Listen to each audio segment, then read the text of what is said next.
Hello and welcome to Off the Fields and Screens, the Detroit Way, a Detroit sports podcast. I'm your host, Chad Marriott, and this week we're going to be short and not so sweet. Let's jump in and talk about the Pistons. They had 3 straight double-digit wins against bad teams, but everybody was like, oh, they're back, they're blowing these guys out, they're playing hard. So it was hard to judge. But they did play harder, so I was like, it could go either way. And then we see how they play against Toronto, a playoff team, and they looked terrible for a large chunk of the game. They had a stretch where they really put it together, went on a big run. But the problem is, I think the major problem for them is that they're not playing as hard.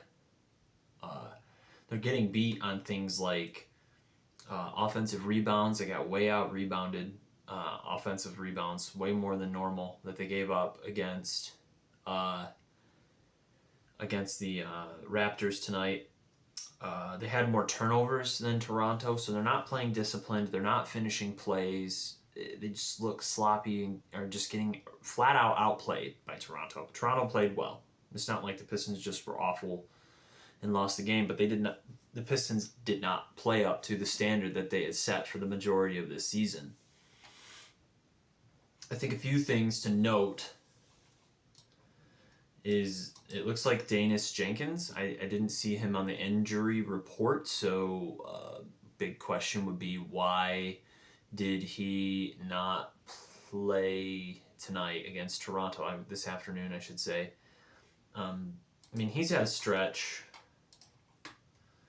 In the last 5 games, he's had double-digit scoring twice, both times against Brooklyn. Against Memphis, he was 1 for 4 from the field, 7 assists, but it just doesn't feel like he's creating that same impact. And I think that JB Bickerstaff is looking for someone to create some impact. And Jenkins now isn't being judged as, oh, what a feel-good story. They moved on in part from Jaden Ivey, in part because of Jenkins' emergence. They felt comfortable that they had that ball handler to come off the bench and really change the tempo and give that second unit a lot of energy. And he struggled. So much so that you're seeing Marcus Sasser and Kevin Huerter really get a tryout to be somebody to spark the second unit offensively. And I think that Sasser has had some good scoring games.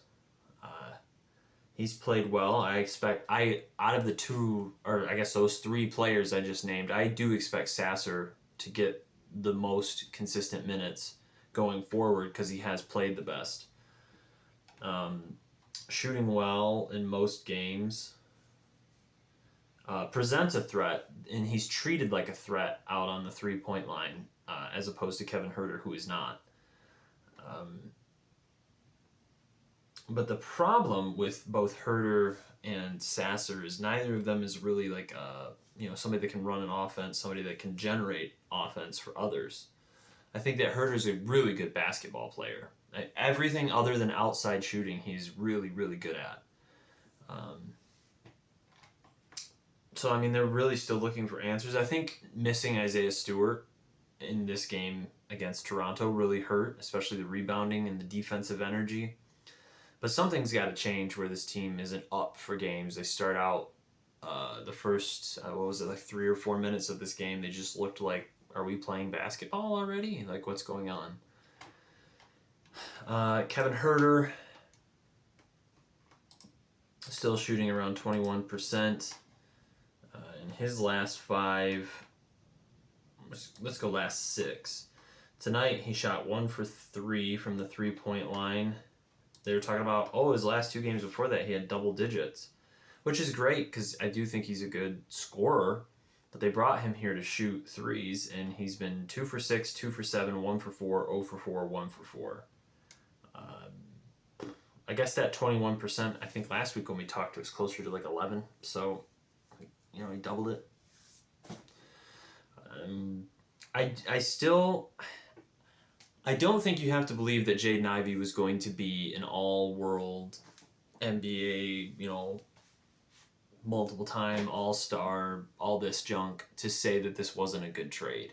Especially when it seems like they didn't pull the trigger on some trades last season that maybe would have been better. And I know hindsight's 2020. How do you know he's going to get hurt? How do you know it's going to take this long to recover from an injury, so on, etc.? How do you know the Pistons are going to make this big a jump record-wise? I don't know. But, as far as, what value you got for a 5th overall pick, a 23-year-old is just... And it doesn't have... I don't think you have to believe that Jaden Ivey was going to be an all-star. I also don't... I'm not like trying to tear down and say that Kevin Huerter isn't a good basketball player.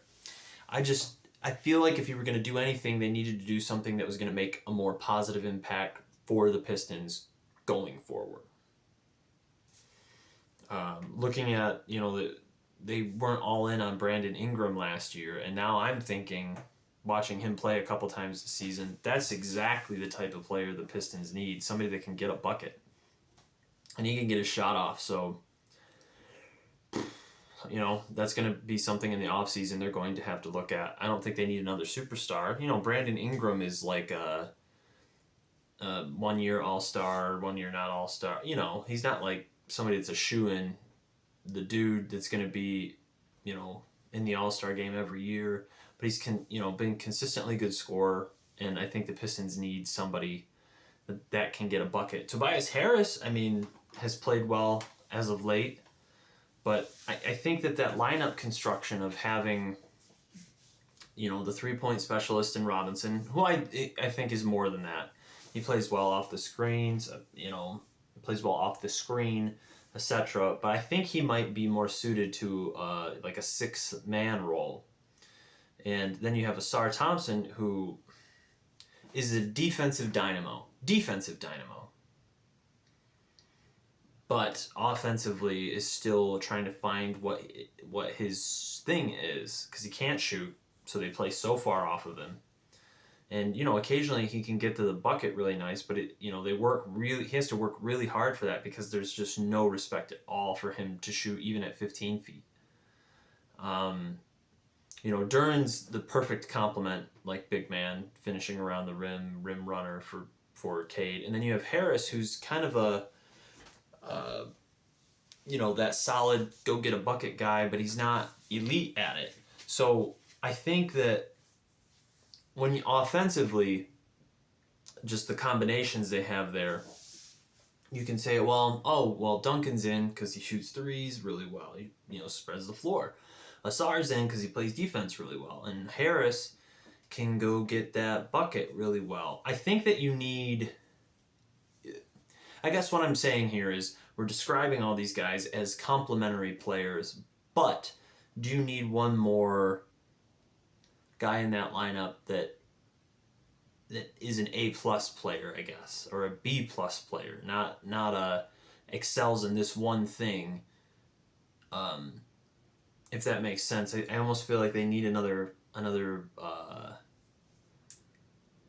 elite player, or a different combination of players in that lineup.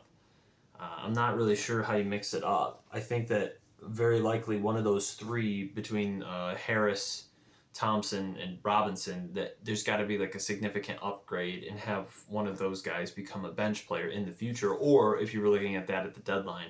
And it's not that I wanted to get rid of any of them. I like all of those players a lot.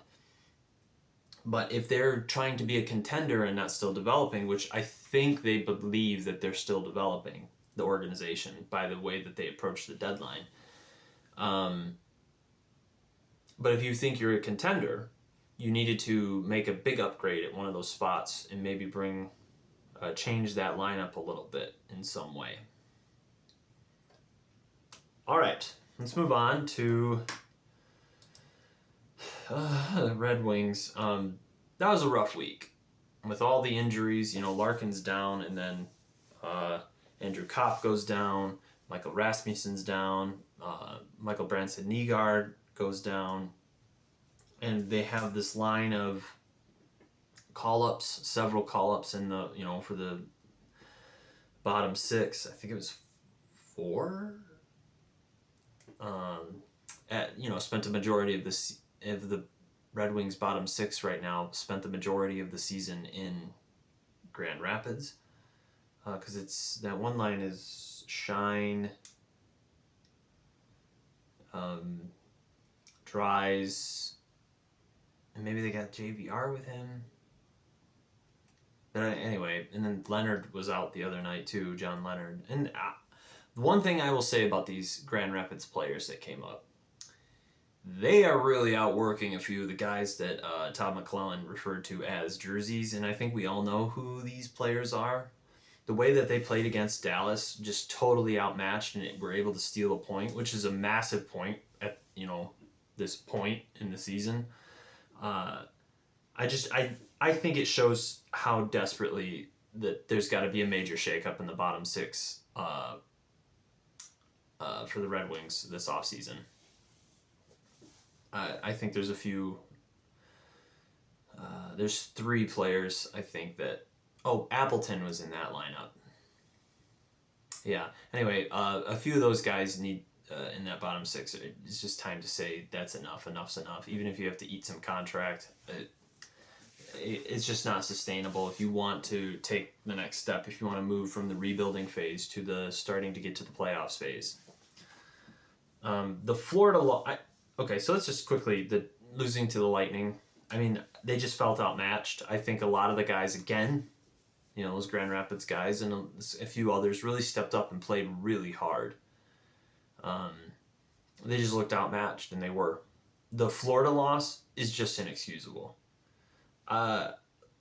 Losing the way they did, even with the injuries, cannot happen to a team expecting to make the playoffs. Just cannot happen.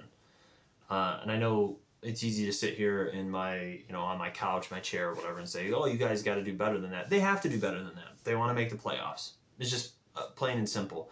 Giving up that lead and then, letting them get the tying goal and then not being able to even muster up enough to get to overtime and hold on to at least 1 point. I mean, it just felt like the season was over.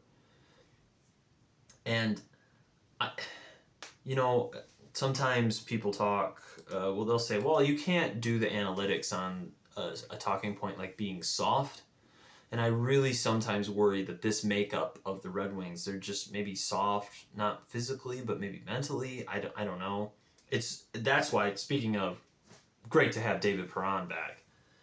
He does not take crap from anybody. Sorry, something with dog and cat happened out there. He doesn't take crap from anybody. He's really good at protecting the puck. And he's tough, and he faces up to guys when the Red Wings need them to. He doesn't fail the punk test like some of these players on the Red Wings do. When his teammate gets cross-checked or whatever, he's right up in the mix. And on the broadcast, I get it. They don't want him to take a excessive penalty for fighting or whatever, extending extracurriculars. And I don't know. Maybe I don't care. I'm so tired of seeing Red Wings players just get blatantly cross-checked, etc., and not doing anything in response. Nobody's stepping up and standing up for their teammates. All right, so let's move on to the Lions. A plethora of additions. I'm probably missing some in this list. I'm going off of what's been officially reported on the Lions website.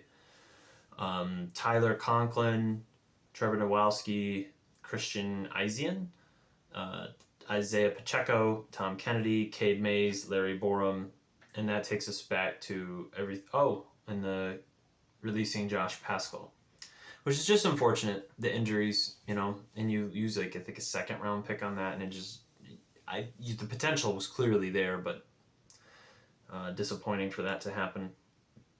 The offensive line. I know some people are like, oh, those guys aren't that good, or oh, those guys are great. I don't know. With offensive line, it's so tricky and so scheme-based, and just got to see them out there. I know that's a lame, sports analyst thing to do. Well, let's see what happens. I think that for the Lions' offensive line and the changes they're making, we just need to see what happens. I don't think we're going to be able to sit here and say, oh yeah, or oh no, with any real accuracy. I think you're seeing some depth moves. Adding Pacheco at the contract that they got him at could be a pretty sneaky good move. Obviously, he's not David Montgomery, but he runs really hard, and he could complement Gibbs pretty well. I think that Tyler Conklin, adding a tight end, I think that they've had a number of tight ends that are just hurt every single season. So the Lions making a decision to get somebody that's a little older, maybe not as talented as some of these other players that they have at that position, but believe they can trust that come December he's still on the roster, healthy and playing. I think that's maybe a decision with a number of guys. I think I've noticed that they play most of the time. The Marcus Davenport note maybe was heard loud and clear, but a lot of people are really worried. A number of really good players have signed away, including a couple of good defensive linemen, and they haven't done anything to replace that depth, and it feels a lot like they're going to go into the draft hoping that they can do that. And then, of course, internal development. Now, I'm always the biggest cheerleader for internal development, especially with what the Pistons have done, what the Red Wings have done with some of their players, and the Tigers. I'm a big internal development guy. And even the Lions over the years. But last year, they really counted on internal development and players to step up into roles that they hadn't been in before, and that did not quite happen, which is why they floated in at just above 500. This season, if they rely on it again, they're putting a big bet on the season on some of these second-year players or rookies, really stepping up and filling these roles, which is what happened early in this Lions,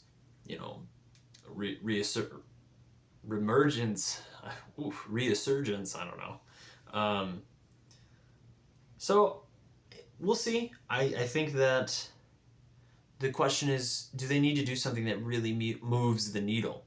Are the Lions at the point where they need to go from saying that we're stocking up, building, and then we're going to go, we're just, riding this out, seeing what happens, to, do they need to make something, not something panicky or something crazy, but do they need to add a needle-shifting player instead of, minor upgrades and fill-ins and hoping the draft really hits again? And then we're just going to finish up real quick with the Tigers. Spring training continues. Everything is pretty much as expected. I think maybe some bullpen and, the last two guys, something could happen that makes people go, oh, that was unexpected. Although it feels kind of expected now. But we'll see. And then Kevin McGonigal feels like more of a possibility than ever before. At the beginning of spring training, I thought 0 chance that he would go straight from AA to the majors. But, he's doing everything he possibly can. And, the Tigers really could use somebody to hit the ball a little better. I think that they're at the point where a lot of these defensive pluses and positional versatility needs to give way to somebody that can hit. And then maybe doesn't have the defensive plus and doesn't have the positional versatility. And it's like, well, they can hit. I know that they can be in the lineup every day because I know that, they're going to have good at bats and they're not going to strike out a lot. They're going to get on base. So that would be the hope with Kevin McGonigal. And that is all we have this week. So we're on YouTube, Apple, Spotify. Please listen like you already are, and subscribe, leave a comment, tell me that you think I'm a sports genius or you think I'm a moron. Either one, as long as you back it up, I don't care. All right, that'll be it. Thank you for listening. This is the Detroit Way.